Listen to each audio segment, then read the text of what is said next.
18वीं लोकसभा का पहला बजट आने वाला है। 22 जुलाई से संसद के बजट सत्र की शुरुआत होने वाली है। इससे पहले नॉर्थ ब्लॉक यानी कि वित्त मंत्रालय में हलवा सेरेमनी मनाई जा चुकी है। लेकिन क्या आपको मालूम है कि बजट से पहले ये हलवा सेरेमनी होती क्यों है और अधिकारियों का करीब 9 से 10 दिनों के लिए गोपनीय तरीके से अलग रहकर बजट की तैयारी क्यों कराई जाती है? अगर आपको नहीं पता है तो इससे जुड़ी पूरी कहानी हम आपको इस वीडियो के जरिए सुनाते हैं। देखिए, हुआ ये कि अंग्रेजों ने साल 1860 से देश में बजट पेश करना शुरू कर दिया और फिर 1947 में जब देश आजाद हुआ और 1950 में संविधान स्वीकार करने के बाद पहला बजट साल 1950 में ही पेश होने वाला था। उस समय देश के वित्त मंत्री थे जॉन मथाई, लेकिन विपक्ष का आरोप यह था कि वो कुछ उद्योग घरानों या फिर संपन्न लोगों के हित में काम करते हैं और इस पर बहस तब शुरू हुई जब साल 1950 में बजट पेश होने से पहले ही इसके कुछ हिस्से लीक हो गए।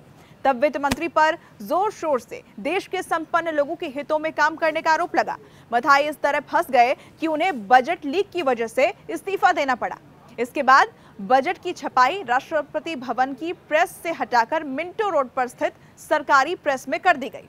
अब हलवा सेरेमनी की शुरुआत कैसे हुई? अगले साल यानी कि जब 1951 में बजट पेश हुआ तो इसे तैयार करने वाले लोगों को मंत्रालय में अंदर रहकर ही बजट तैयार करने के लिए कहा गया और जब उन्हें मंत्रालय में भेजे जाने का कार्यक्रम शुरू हुआ तो उससे पहले हलवा बनाने की एक सेरेमनी हुई।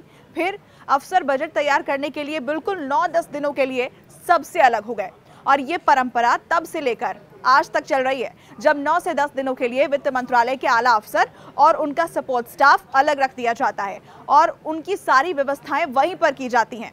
वो बजट तैयार करने और इसे मुकम्मल रूप देने के बाद बजट के एक दिन पहले ही बाहर आते हैं, जब इस बजट को वो वित्त मंत्री के हाथों में सौंप देते हैं और वो इस बारे में उनसे सारी चर्चा करके इसे समझ भी लेती हैं। तो ये है हलवा सेरेमनी से जुड़ी हुई दिलचस्प कहानी।